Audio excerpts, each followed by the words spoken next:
วัสดีครับผมสวัสดีพี่ๆน้องๆชาว YouTube ครับ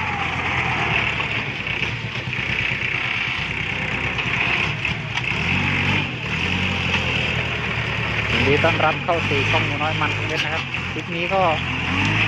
มาดูเซฟโบ๊ทคีบต้นมันออกครับเอาไม่ให้เหลือสักต้นเลย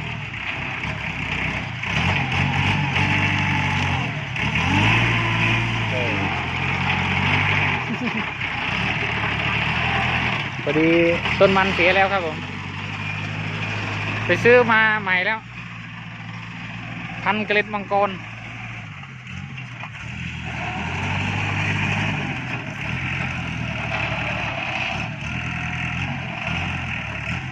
ตัวนี้ก็เอาไปทิ้งครับทิ้งข้างๆตัวนี้เลยเอา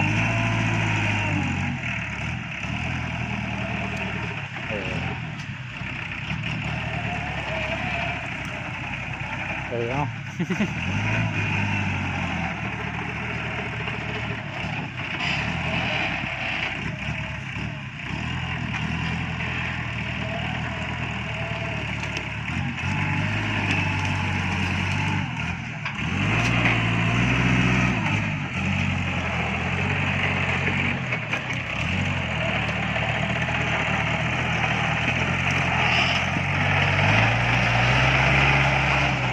เอาซับ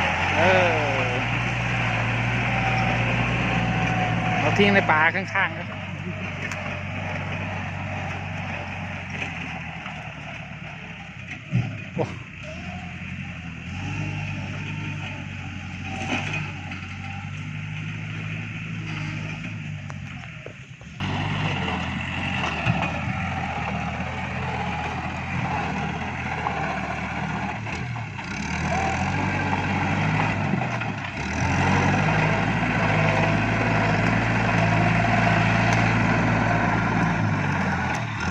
โอ้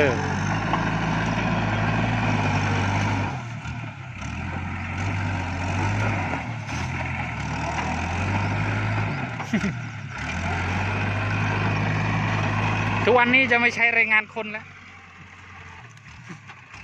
ใช้แต่เครื่องจักรกล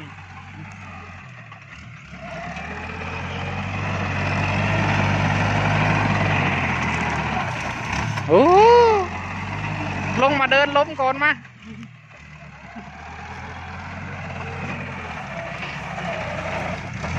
เอา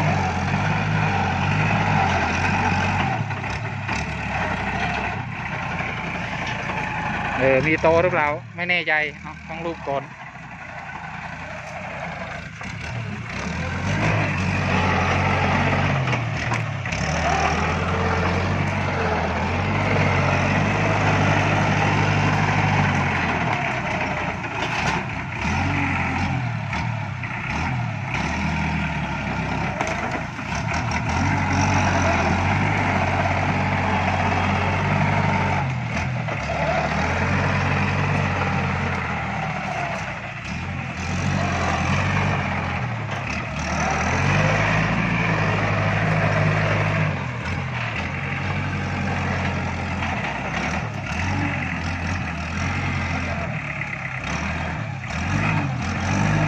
โอ้ถ้าสวิงได้เหมือนแมคโครเหมือนน่าจะดีนะครับ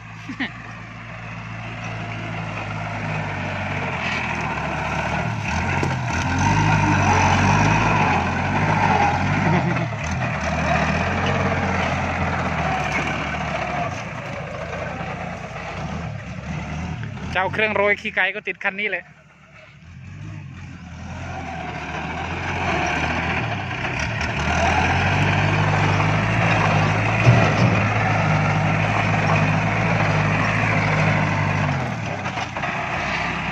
ไม่ล้ม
นี้สวยมากเอาไปให้วัว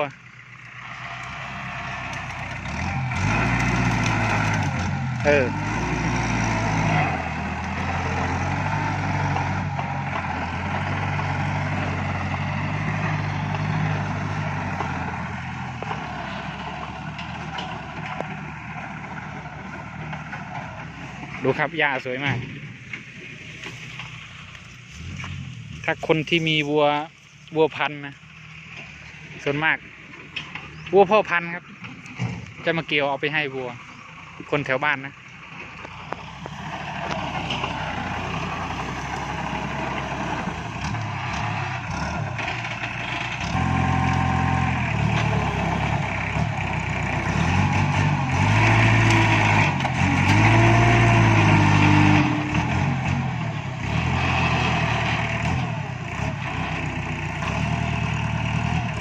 มัดหนึ่งก็ไม่ให้เหลือครับ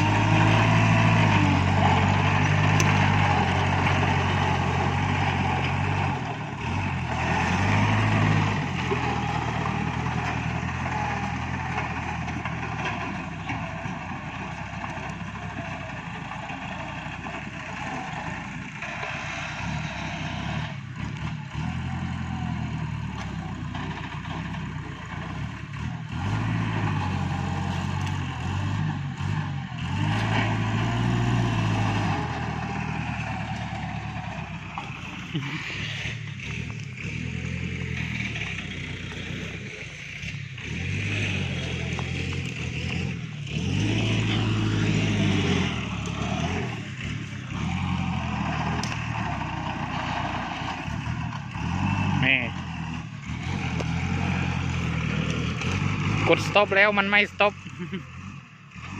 ขอโทษครับเมื่อกี้ภาพอาจจะอยู่ในชี้ลงพื้นดินนะอาจจะไม่เห็นรถ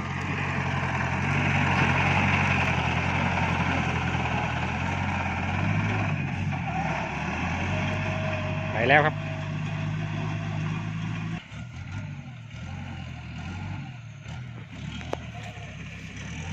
ใช้รถให้เป็นประโยชน์ครับ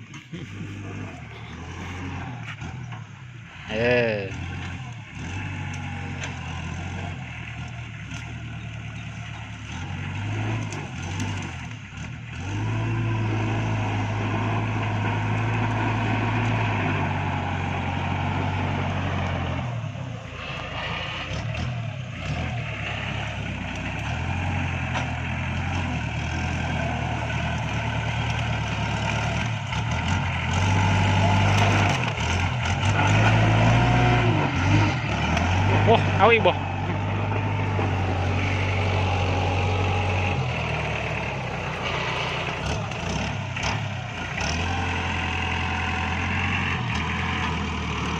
้าขับขี่เป็นนี่กว่าจะเรียนรู้ได้กว่าจะจำคอนโทรลได้ต้องใช้เวลาเป็นวันนะครับ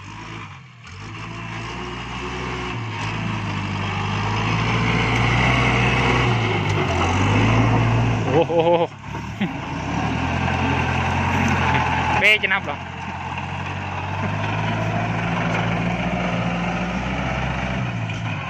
โอ้ซับเกียร์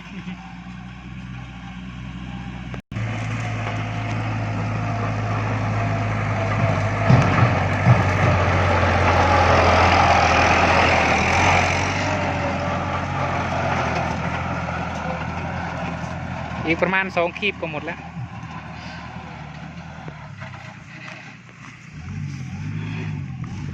ยังเหลืออีกล็อกหนึ่งครับนู่นทางนู่นเอาไปทิ้งเหมือนกัน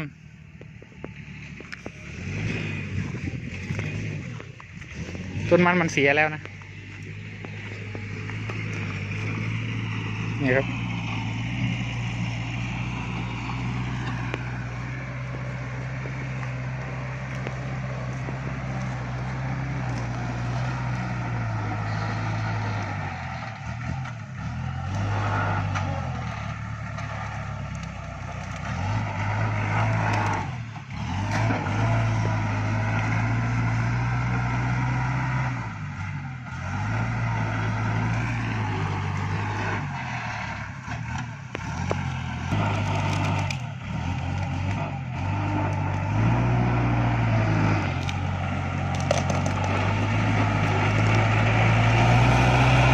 ซับ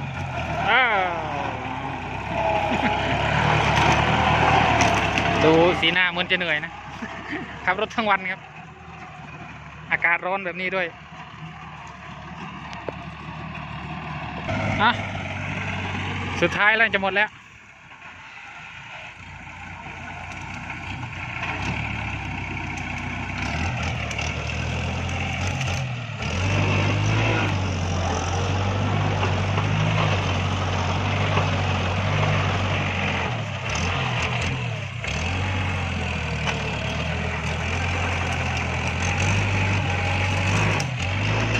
สิหมดบ่เนี่ย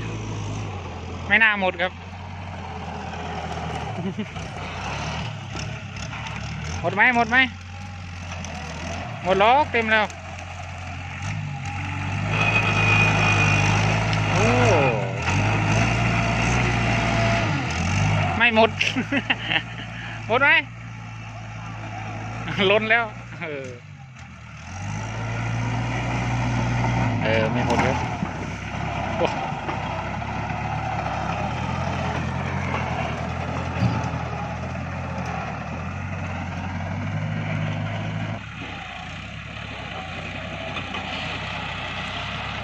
คลิปสุดท้ายแล้วทีนี้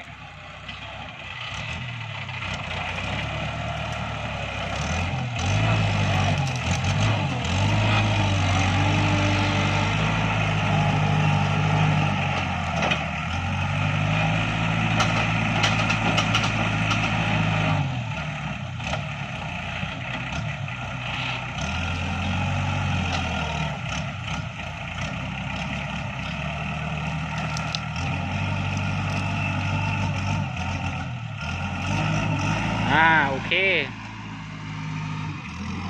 เสร็จแล้วคลิปนี้ก็ขอจบคลิปเพียงเท่านี้นะครับฝากกดไลค์กดแชร์และกดติดตามให้ด้วยนะครับเจอกันใหม่คลิปหน้าครับคลิปนี้ก็บายบายครับสวัสดีครับ